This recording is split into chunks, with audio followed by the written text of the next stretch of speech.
नमस्कार, आप देख रहे हैं जवाब तो देना पड़ेगा और आपके साथ में विजेंद्र सोलंकी। आप सोचिए, जिस तरीके से जंतर मंत्र पर प्रदर्शन हुआ, जवाबदेही की बात की गई, जवाब मांगा गया, इस्तीफा मांगा गया, कठोर कानून मांगा गया।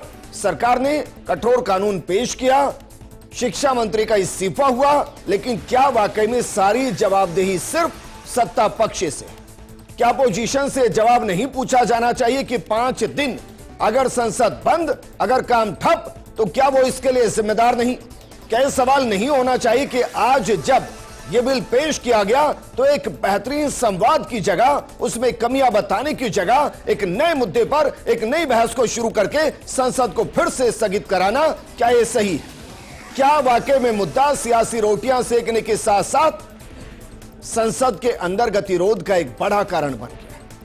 आप सोचिए, आज बिल पेश हुआ, देश को लग रहा था कि एक ऐसी बेहतरीन चर्चा होगी जिसमें वो निष्कर्ष निकलेगा कि आगे बिल के बाद, कानून बनने के बाद पेपर लीक नहीं होगा, और अगर लीक हुआ तो जो गुनहगार होंगे उनको कठोर से कठोरतम सजा मिलेगी। कुछ नहीं हुआ ऐसा। एक नए मुद्दे के साथ बहस हुई, अपोजिशन ने हंगामा किया और फिर से सदन स्थगित कर दिया गया। आप जानते हैं, आपके टैक्स के पैसे से संसद का हर मिनट 2.5 लाख रुपए खर्च होता, और छठा दिन बीतने के साथ साथ सदन के अंदर कोई सार्थक बहस नहीं हो पाती। आज बात इसी मुद्दे पर कि क्या वाकई में सख्त कानून के बीच में अपोजिशन एक सही और सख्त रवैया अपना पाएगा या यूं ही हंगामा करता रहेगा?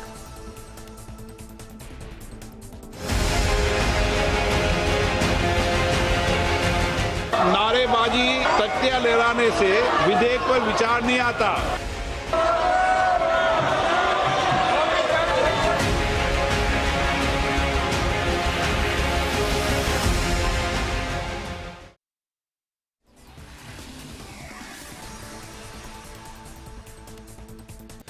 देखिए, संसद है ही इसलिए कि चर्चा की जाए, और उसमें सबसे पहले शून्यकाल, फिर प्रश्नकाल, इसमें सवाल पूछे जाते हैं।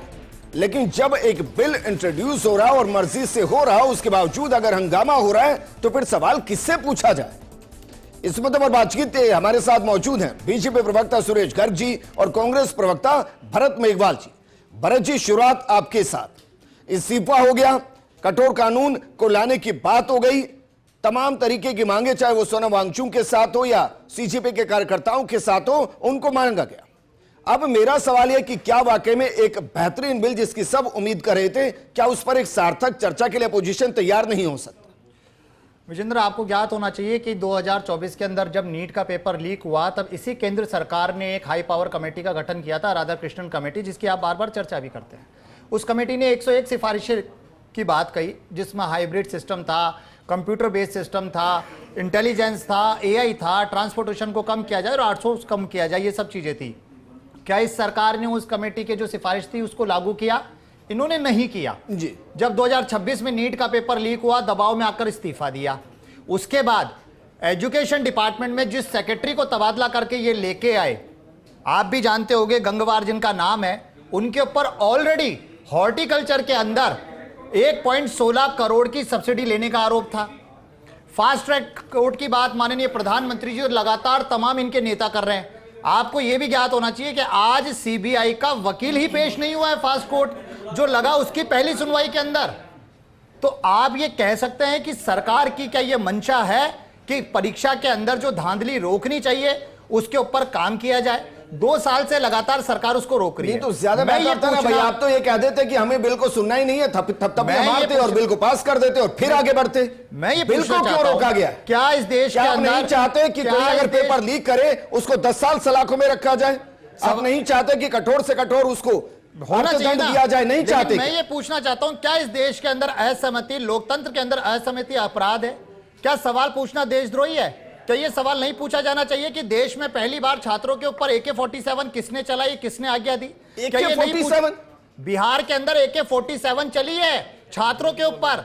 क्या 2 दिन पहले जेपी नड्डा जी ने, जितेंद्र जी ने ये कमिटमेंट नहीं किया था कि FIR दर्ज नहीं होगी और जिनके ऊपर FIR दर्ज हुई है उनको रिवोक किया जाएगा? आसाम, वेस्ट बंगाल और बिहार के अंदर FIR दर्ज हुई है और डिटेन किया गया है। क्या ये सवाल नहीं पूछा जाना चाहिए कि दिल्ली के अंदर पैलेट गन चलाने का आदेश किसने दिया? आप शिक्षा नीति पर अरे चर्चा भाई करें। सब पूछिए ना, कौन मना कर रहा है, लेकिन शून्य काल में पूछ लीजिए, क्वेश्चन आवर में पूछ लीजिए। सवाल सिर्फ इतना है कि जब देश की संसद चल रही है और एक बिल को रखा गया है तो उस बिल पर सार्थक चर्चा के लिए अपोजिशन क्यों भाग रहा है? भारतीय जनता पार्टी है जिसने परमिशन तो राहुल गांधी ने भी नहीं ली थी प्रधानमंत्री के आवास को घेरने की, ली थी क्या?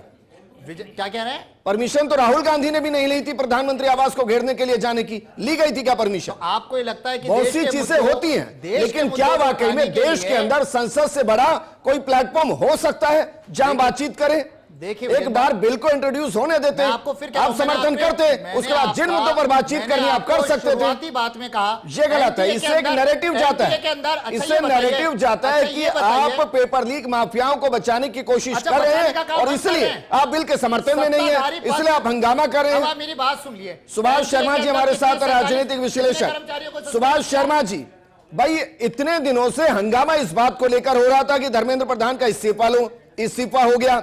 फिर हंगामा इस बात का हुआ कि भाई इनके साथ बातचीत होनी चाहिए, डायलॉग होने चाहिए, डायलॉग हुए। फिर बात इस पर आकर अटकी कि इनके मांगों को मानना चाहिए, मांगे मानी गई।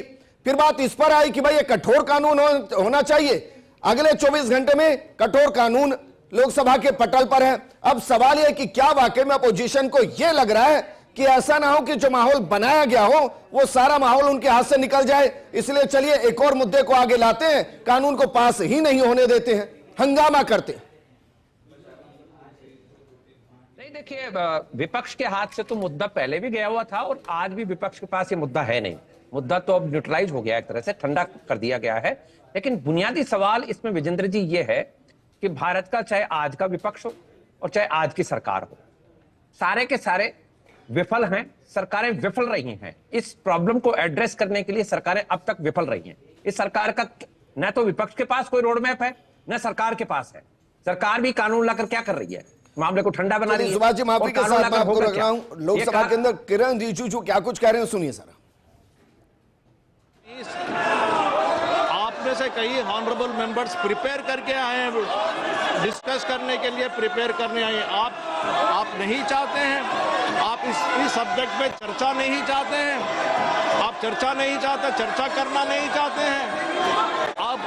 आप इस देश के युवा के भविष्य के लिए चर्चा नहीं करना चाहते हैं, आप नीट के ऊपर चर्चा नहीं करना चाहते हैं, आप इसी तरह हल्ला करना चाहते हैं। हमारे देश के युवाओं के बारे में आप सोचना नहीं चाहते हैं, उनके बारे में चर्चा नहीं करना चाहते हैं।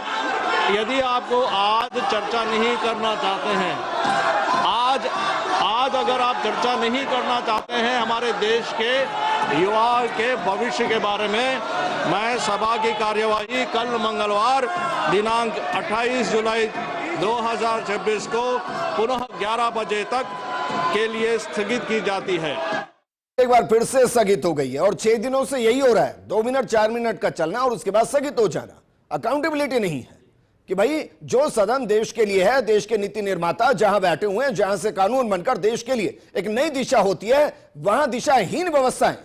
अब सोचिए अपोजिशन बात ही नहीं करना चाह रहा है। सुभाष शर्मा जी, हर मिनट का 2.5 लाख का खर्चा है सर, काट लीजिए इन्हीं की जेब से, फिर जनता क्यों भरे?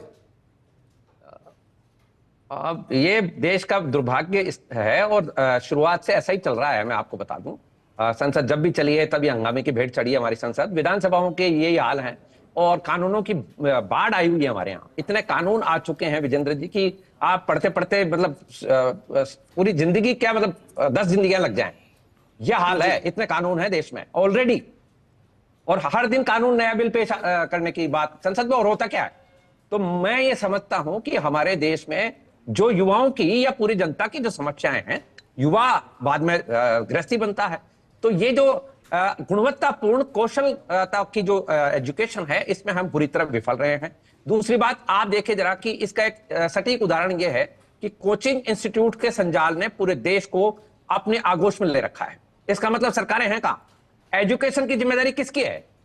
यदि फंडामेंटल राइट्स की बात करें तो एजुकेशन का जो सबसे बड़ा जिम्मा आता है वो सरकार का आता है जी। लेकिन सरकार इसमें बुरी तरह विफल रही है। दूसरी एक बात और है कि मैं इसी सरकार की बात नहीं कर रहा हूं, तमाम सरकारों की बात कर रहा हूं। और ये जो विपक्ष आज शोरगुल करता है इस शोरगुल करने वाले भी सत्ता में आते हैं, इनके पास कोई रोड मैप नहीं है, केवल हमारे यहाँ हंगामा करना एक हमारी विरासत भी है और परंपरा भी है। ये शोरगुल ही हमें ले डूब रहा है, न तो इनके पास कुछ है, न इनके पास कुछ देने के लिए है। अब बात कर लेते हैं कि आखिर में क्या चीज है जो सरकार करना चाहेगी या करेगी।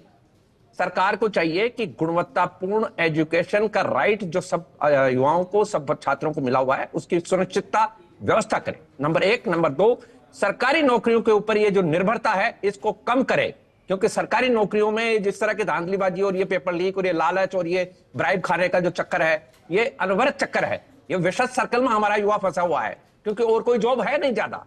और जब जॉब ज्यादा नहीं होती है, आप देखें ना जरा विकसित देश, सर मैं तो अभी इस बिल की बात कर रहा हूं भाई, संसद के अंदर ये बिल पेश हो रहा है, अपोजिशन शांति से बिल को पास होने दे, इसमें अगर कुछ त्रुटियां हैं उन त्रुटियों को अंकित करे, इस बिल को कठोर से कठोर बनवाए, क्योंकि वहां काम तो यही है और तो कोई काम है नहीं, तो कम से कम इस काम को तो जिम्मेदारी से निभाए ना। देश को एक संदेश जाए कि देखिए 20 दिन से प्रदर्शन हो रहा था, यही सरकार, यही अपोजिशन हल्ला मचा रही थी कि कठोर कानून होना चाहिए, लेकिन जब कठोर कानून है तो खुद फिर बाहर भाग रही है। ये मैसेज तो नहीं जाना चाहिए ना। देखिए विजेंद्र जी, विपक्ष क्या कर रहा है, विपक्ष जो करता आया है वही करेगा। विपक्ष के पास कोई क्रिएटिव आइडिया है ही नहीं, नंबर 1। नंबर 2, ये बिल पास हो जाएगा, मैं आपको बता रहा हूं, 1-2 दिन हंगामा मचाएंगे और फिर ये ध्वनि मत से पारित हो जाएगा, क्योंकि ये कोई संविधान संशोधन तो है नहीं। नंबर 1। नंबर 2, बिल पास हो जाने से होगा क्या? बिल पास हो जाने से यही जो छात्र हैं, जो डिमांड कर रहे हैं, इन्हीं पर कल को पुलिस कार्रवाइयां होंगी। मैं आपको बता रहा हूं कि जो माफिया के लोग हैं उन पर कार्रवाई नहीं होगी। छात्र के पास यदि कोई पर्ची मिल गई जिसमें 2 सवाल भी मिल गए, वो गया अंदर। यह है खतरनाक स्थिति। सरकारों का जो षड्यंत्र है, सरकारों की जो रणनीति है, वो गेंद पाले में उन्हीं के फेंक दी जाती है। यह होता है आज तक जी, आपस में लड़ते रहो। फिर सरकार का काम संसद में क्या, बिल पास कर दिया, हो गया, तो ठंडे छींटे पड़ गए, मलम पट्टी हो गई, ये खुश हो गए कि हाँ बिल पास हो गया, बिल पास हो गया। होगा क्या आखिर? पुलिस के हाथ में अधिकार आ जाएंगे और पिटेगा कौन? पीड़ित कौन होएगा? जो परीक्षा से रिलेटेड है। तो सर फिर तो छोड़ देना चाहिए भाई, और वो नल कर दीजिए सारे कानून को। अगर कानून से उम्मीद ही नहीं, संसद से उम्मीद ही नहीं, तो फिर नल एंड वोट कीजिए सबको। सर आपने बात कही है, ये क्या बात है? नहीं, आप अब सुनिए, अब सुनिए। आप तो ये कह रहे हैं कि भाई, आप तो ये कह रहे हैं किसी भी केस के अंदर कठोर कानून बनाए, यही मत, उससे हो क्या रहा है? देश में दुष्कर्म थोड़ी ना बदल गए हैं, सुनिए, ऐसा थोड़ी ना है कि खत्म हो गए हैं, चोरियां भी खत्म नहीं हुई है, यूपीए के केस भी खत्म नहीं। हटा दीजिए सारे कानून। सर मैं बता रहा हूं, कानून डर पैदा करने के लिए होता है सर, सजा देने के लिए नहीं होता है। डर पैदा करने के लिए सरकार नहीं है विजेंद्र जी, काम सरकार का डर पैदा करना नहीं है, अंग्रेजों की विरासत है। डर पैदा करने का काम सरकार का नहीं है। अरे सर कानून का तो है क्रिएटिविटी, नहीं, इसमें क्रिएटिविटी लाइए। ये जो परीक्षा आप करा रहे हैं, इन परीक्षाओं को इतना सुदृढ़ करिए कि नकल जैसी या कोई पेपर लीक जैसी व्यवस्था, वो तो एक अलग ही बात हो गई सर, आपका काम ये नहीं है, वो तो एक अलग ही बात हो गई। नहीं, आप ये कह रहे हैं भाई पेपर एग्जामिनेशन का जो सिस्टम है उसको इतना स्ट्रॉन्ग कर दीजिए कि वहां से पेपर लीक ही ना हो, तो कानून की जरूरत ही ना पड़े। ये तो इशू ही अलग हो गया। मैं यही कह रहा हूं। ऐसी बात हो गई कि भाई अपनी बेटियों को मार्शल आर्ट में इतना एक्सपर्ट कर दें कि उनको कोई छू ही ना पाए, तो फिर किसी को सजा की जरूरत ही नहीं है। जनता नहीं, वो कानून वापस मैं आपके पास आऊंगा सर। सुरेश गर्ग जी, क्या वाकई में मान लिया जाए कि भाई इस बिल को बिना अपोजिशन के साथ राय शुमारी किए ही हम, क्योंकि बहुमत में है तो हम 1-2 दिन में तो पास कर ही लेंगे, उससे पहले चलिए अपोजिशन को हंगामा ही कर लेने देते हैं, ताकि देश के सामने हम कह पाए कि देखिए समर्थन में नहीं। देखिए विजेंद्र भाई, छात्रों की क्या डिमांड थी कि शिक्षा मंत्री इस्तीफा दे, कठोर कार्रवाई होए और जिन्होंने आत्महत्या की उनको मुआवजा मिले। हमने सब मांगे मानी है। इसके बाद में छात्रों की ये डिमांड थी कि साहब पेपर लीक के मामले में कठोर कानून बने। हम कठोर कानून बना रहे हैं, तो इसमें विपक्ष को आपत्ति क्या है? विपक्ष को डाइजेस्ट नहीं हो रहा। कठोर कानून बनाने के लिए संसद में बिल पेश किया गया, विपक्ष को अब आप ये देखिए कि राहुल गांधी जी देश के अंदर अराजकता का माहौल बनाना चाहते हैं। 21 जून को राहुल गांधी जी विदेश गए थे, पता नहीं कौन सी ट्रेनिंग लेके आए वहां से। 21 जून को विदेश गए थे, 20 दिन वहां विदेश में रहे, कहां गए उसकी भी जांच होनी चाहिए कि वो किस तरीके की ट्रेनिंग लेके आए कि आते ही हिंदुस्तान करेंगे ना, हम करेंगे, जांच करेंगे, निश्चित रूप से करेंगे, निश्चित रूप से करेंगे। विदेशी फंडिंग किन किन को मिली है उसकी भी जांच करेंगे, ये भी भी जांच करेंगे कि राहुल गांधी बिना बताए कहां सरकार को नहीं पता देशों में गए थे, किन किन से ट्रेनिंग लेके आए, उसकी भी जांच करेंगे। मैं कह रहा हूं सरकार को पता ही नहीं है कि लीडर ऑपोजिशन कहां है। वो बता के जाए तब ना, हमारी सिक्योरिटी है छोड़ उसको, हमारी सिक्योरिटी है उसको मना कर देते कि नहीं सिक्योरिटी भी नहीं जाएगी, वो बता के नहीं जाते। दूसरा मैं कह रहा हूं कि संसद तो चलने दीजिए ना, आपके जितने भी क्वेश्चन है आप संसद में पूछ लिए ना, हम जवाब देने को तैयार है ना। आपके जितने भी क्वेश्चन है, कैसे पेपर लीक हुआ, क्या बात है, आइए संसद में बहस करिए, जवाब देंगे। चाहे मोदी जी जवाब दे, चाहे अमित शाह जी जवाब दे, या शिक्षा मंत्री जवाब दे, लेकिन हर व्यक्ति हमारा जवाब देगा। लेकिन नहीं, इनको पता है कि संसद चलेगी, संसद में बहस होगी, ये बैकवर्ड में जाएंगे। जिस तरीके से राजस्थान के अंदर पेपर लीक हुआ था, इसके बाद में शिक्षा मंत्री ने क्या बोला था कि भैया मेरी कोई जिम्मेदारी नहीं है, अधिकारियों की जिम्मेदारी है पेपर लीक होने की, हमारी कोई जिम्मेदारी नहीं है, उनके ऊपर एक्शन होना चाहिए, हमारा कोई इस्तीफा नहीं होगा। इसके बाद में पंजाब में 3 पेपर लीक हो गए, शिक्षा मंत्री का इस्तीफा लिया, कहां गए राहुल गांधी जी, क्यों नहीं लिए? तेलंगाना के अंदर पेपर लीक हो रहा, कर्नाटक के अंदर पेपर लीक हो रहा, क्यों नहीं ले रहे हो आप शिक्षा मंत्री का? तो ये सब केवल अराजकता का माहौल, अफरा तफरी का माहौल हिंदुस्तान में बनाना, इसके अलावा कोई कुछ नहीं है। अरे संसद चलने दीजिए, संसद में क्वेश्चन करिए ना, जवाब देंगे हम आपका। भाई अगर अपोजिशन हंगामा ही करता रहा तो बिल पास होगा या नहीं होगा? देखिए बिल तो पास होगा, और हम कह रहे हैं कि आइए बिल तो पास होगा, आइए बहस करिए, फिर ये मत कह देना कि साहब हमसे तो हमारी तो सुनवाई नहीं हुई। आइए ना, हम तो आपको मौका दे रहे हैं साहब। सुबह 11 बजे से बिल पेश हुआ है, पूरा दिन निकाल दिया, 2.5 लाख प्रति मिनट, करोड़ों रुपए जनता के टैक्स का पैसे का बर्बाद कर रहे हैं राहुल गांधी जी। राहुल गांधी जी को देश की कोई चिंता नहीं है, देश में अराजकता का माहौल बनाना, देश के अंदर अराजकता का माहौल हो, बस यही काम। ये बात सही है। देखिए सड़क पर जमकर हंगामा हुआ, लेकिन अगर तो आप देखिए वहां पे जंतर मंतर पे जब कांग्रेस की सरकार हुआ करती थी 10 लाख रुपए जब भी हंगामा करती थी, लेकिन कहीं जाकर तो कोई चीज बदलेगी ना भरत भाई। जब कांग्रेस की सरकार होती थी, बीजेपी भी प्रदर्शन करती थी, बीजेपी भी हंगामा करती थी। ऐसा नहीं है कि आप कुछ नया कर रहे हैं, लेकिन कहीं जाकर तो कोई तो अकाउंटेबिलिटी सेट होगी कि भाई ये चलिए देश से जुड़ा मामला है, चलिए बच्चों से जुड़ा मामला है। आप ये डिमांड तो कर सकते थे कि भाई 10 साल की सजा को उठाकर आप फांसी की कर दीजिए, ये तो सही है। 10 करोड़ के जुर्माने को लगाकर जमीन दोस्त तक कर दीजिए, मान लिया जाता। मानेंगे आपकी बात? मैं आपकी बात से सहमत हूं, लेकिन अभी आपने कहा 2009 से 2014 के बीच में जब यूपीए की सरकार रही और एनडीए की सरकार ने विरोध किया, तब स्वर्गीय सुषमा स्वराज जी का यह बयान था कि संसद को न चलने देना भी लोकतंत्र का एक रूप है। नेता प्रतिपक्ष अरुण जेटली जी ने तर्क दिया था कि सरकार की जवाबदेही तय करने के लिए सदन को बाधित करना एक जरूरी काम है। लेकिन मैं ये नहीं कहूंगा बीजेपी ने ऐसा करा तो हम भी ऐसे करें। मैं ये कह रहा हूं देश में आप कानून बना रहे हो, तो आप शिक्षा मंत्री रहे तो उस वक्त कहा था कि लट खिलाएंगे, लड्डू थोड़ी ना खिलाएंगे प्रदर्शन करेगा। तो मैं आपको पंडित नेहरू जी ने भी कहा था कि अगर प्रदर्शन के सामने, धरनों के सामने अगर आकर आप रुक गए तो संसद को ताला लगा दीजिए। आपको भी यही बात कहता कि आपने उस दिन मुझे नेहरू जी का एग्जाम्पल दिया, मैं आपको एग्जाम्पल बताऊं। लेकिन बात यह आती कि राजस्थान में नीट का पेपर लीक हुआ, राजस्थान में जब कांग्रेस की सरकार रही तब कानून सख्त बना, आजीवन कारावास, 10 करोड़ से ज्यादा का वहां पे इसके बाद में पेपर लीक हुए ना, सख्त कानून बनाया, पेपर लीक हुए ना, मांगा क्या शिक्षा मंत्री का इस्तीफा और उनको पदोन्नति देकर प्रदेश अध्यक्ष बना दिया आपने, अभी तक प्रदेश अध्यक्ष बना दिया आपने उनको। सुरेश साहब एक मिनट, लेकिन भारत मुझे बताइए रीट का पेपर लीक हुआ, शिक्षा मंत्री का इस्तीफा हुआ था क्या?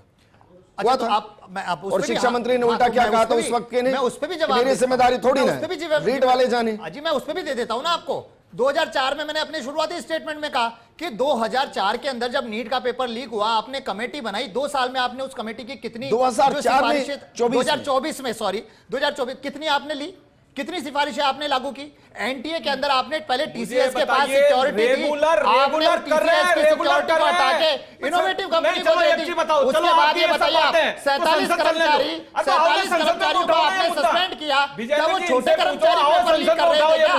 क्या वो 47 छोटे कर्मचारी लीक कर रहे थे क्या? आपने 2024 के अंदर बिल पास किया था, क्या किया? आइए संसद में, आइए संसद में बहस करिए, तब पता लगेगा कि जवाब देंगे संसद के अंदर, आपको जवाब देंगे संसद के अंदर।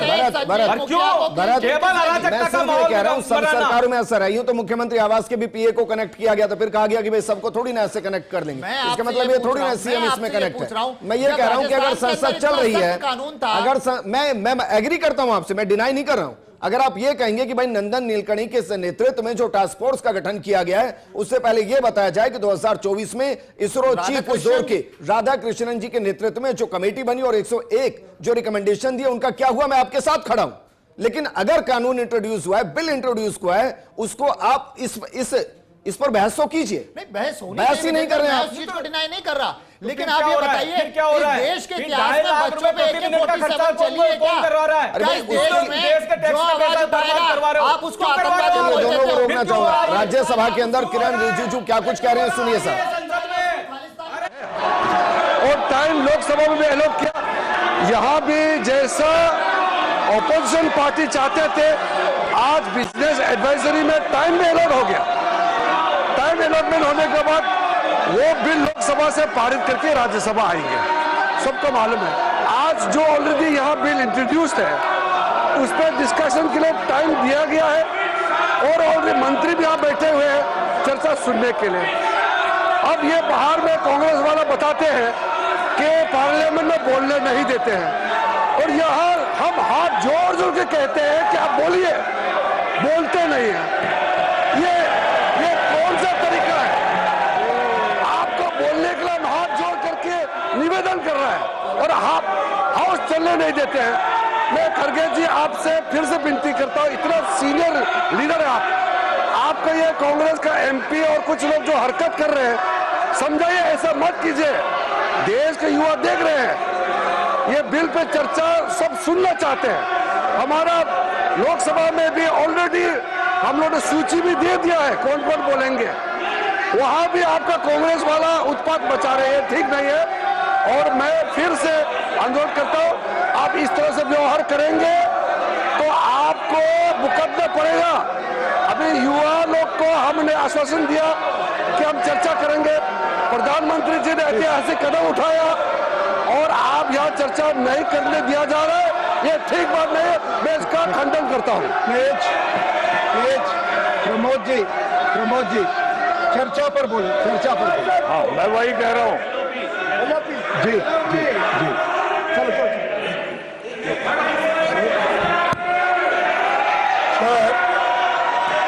हम चर्चा से डरने वाले नहीं हैं, चर्चा करने को तैयार हैं, लेकिन होम मिनिस्टर सदन में आके स्टेटमेंट करना चाहिए। और उन्होंने जो लाठी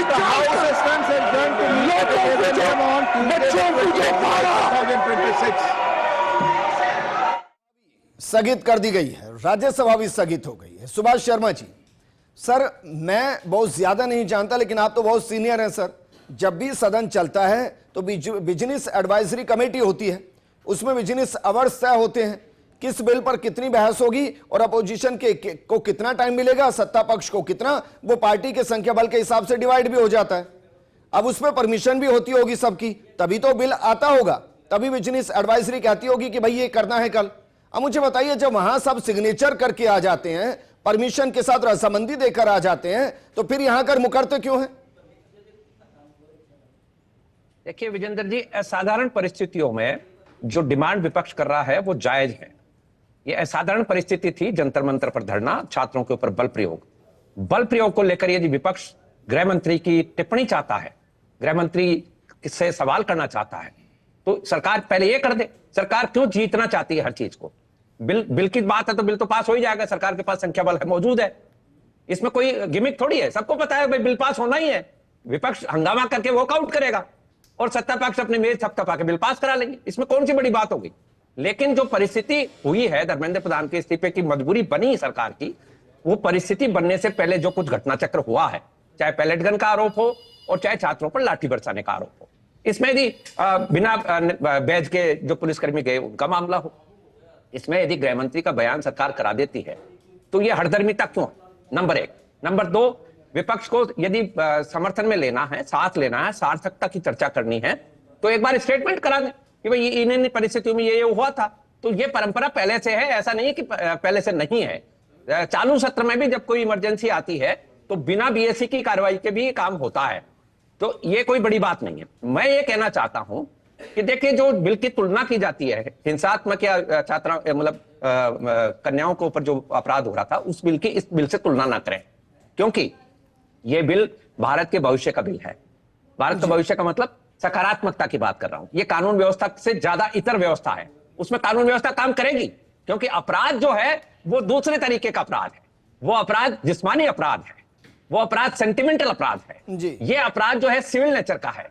इसमें यदि हमारे मान लीजिए कि नेताओं को तय हो गया कि यार ये तो झुंझला के अब इसको करना ही है, और मान लीजिए कि झुंझलाहट में कोई ऐसा बिल पास हो गया जिसकी कि बाद में आम जनता को मार झेलनी पड़ेगी, क्योंकि हम कोई अंग्रेज की सत्ता में थोड़ी है कि एक्सटॉर्शन की कार्रवाई करेंगे जी। दंडात्मक कार्रवाई तब तक नहीं की जानी चाहिए। कोर्ट्स का भी यही कहना होता है कि एक निरपराध के लिए यदि 100 अपराधियों को छोड़ देना चाहिए, क्योंकि वो निरपराध को सजा नहीं मिलनी चाहिए, नंबर 1। नंबर 2, ये जो बिल पास होते हैं अक्सर होता क्या है, ठीक है, कोई कार्रवाई में फंस जाते हैं बेचारे, वो जिंदगी भर जूझते रहते हैं, लेकिन डर लगता है ना, तो डर देश में डर का माहौल पैदा करना है या हमें सकारात्मक एक ठीक है। निश्चित सुभाष भविष्य की शर्मा तरफ जी, आप जाना ये है? कह रहे हैं कि जंतर मंतर से, मैं ये नहीं कह रहा हूं, जो छात्र हैं, जो परेशान थे, जिनको लाठियां लगी, जिन पर केस दर्ज हुए, जिनका भविष्य अंधकार में, उनके केस विड्रॉ होने चाहिए।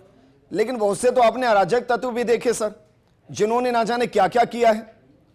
तो आप ये कह रहे हैं कि उनको भी एक खुली छूट होनी चाहिए कि इसके बाद भी कहीं प्रदर्शन हो तो इससे ज्यादा अराजक हो जाए, क्योंकि उनको पता है कि केस तो दर्ज होगा नहीं। आप ये कह रहे हैं ना सर?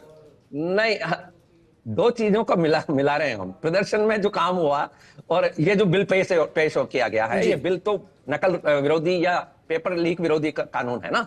ये जो प्रदर्शन हुआ जिसमें इनफॉर्मल लैंग्वेजेस बोली गई हैं, लिखी गई हैं, इसको लेकर देश के वासियों को यह सोचना जरूर है, हमारे नेताओं को भी सोचना चाहिए कि हम किस तरह की पीढ़ी तैयार कर रहे हैं, किस तरह की भाषा हमारी हो गई है। ये जो जैन जी जिसको कहकर एक गरिमामय बताया जा रहा है, नहीं, मैं तो उन तस्वीरों की बात कर रहा हूं सर, जिसमें महिलाओं, जो महिला पुलिसकर्मी थे, उनकी तरफ भद्दे इशारे किए गए, जिसमें जवानों को पीटा गया, उन पर पत्थरबाजी की गई, और भी बहुत सी चीजें हैं जो हुई हैं। उसमें तो आप देखिए ना, विजेंद्र, वो पत्थर का आप देखिए ना, सरकारी जी भी तो उसमें कुछ भाई, भी यहाँ है ना, पे पत्थर का ट्रक कौन लेकर आया था? अराजकता का माहौल कर रहे हो ना, सरकार ही कौन लेकर आया था? सरकारी अराजकता का माहौल, से आ गया वो देश पत्थर का माहौल खराब करने के उसमें लिए तो ट्रेनिंग लेने गए थे सरकार है। 21 जून से वहां पे, ट्रेनिंग लेने गए थे 21 जून से वहां पे विदेश में, बीजेपी शासित, कैसे हिंदुस्तान को अराजकता के माहौल में डालना है। बीजेपी शासित प्रदेशों में हम सारी एफआईआर रद्द कर रहे हैं, ये जेपी नड्डा साहब ने कहा कि नहीं कहा? तो सरकार बैकफुट पर उस मामले में, तो उस मामले में अपन बहस कर ही नहीं रहे, और उस मामले में भी भाई मैं इसमें बहुत क्लियर हूं सर कि अगर कोई निर्दोष है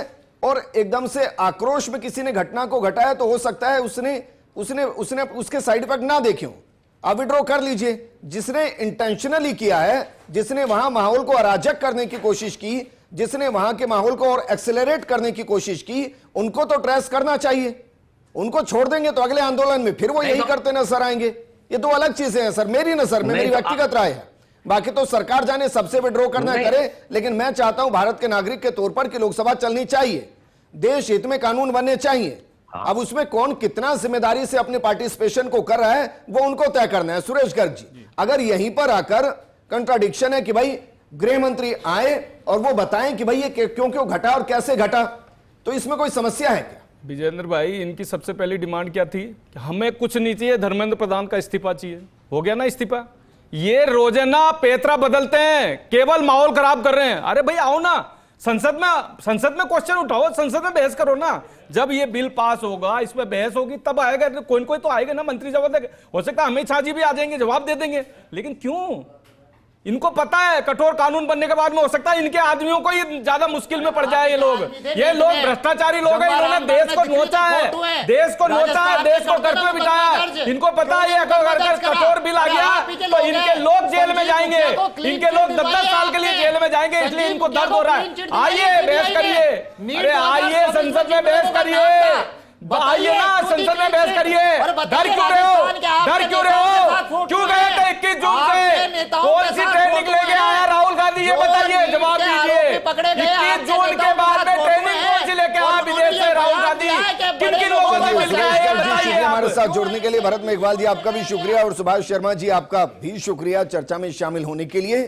बहस होनी चाहिए, और अपोजिशन का एक काम है कि वो सरकार से वो ज्वलंत और तीखे सवाल करे जो देश हित में है, लेकिन उस सवालों के साथ अपोजिशन की जिम्मेदारी यह भी है कि वो सदन को चलने में सहायता करे और देश हित में जो भी बिल इंट्रोड्यूस हो रहे हैं उन पर एक सार्थक चर्चा करे, ताकि भविष्य में उसका फायदा देश को। इस प्रोग्राम में फिलहाल इतना ही। आप बने रहिए फर्स्ट इंडिया न्यूज के साथ। नमस्कार।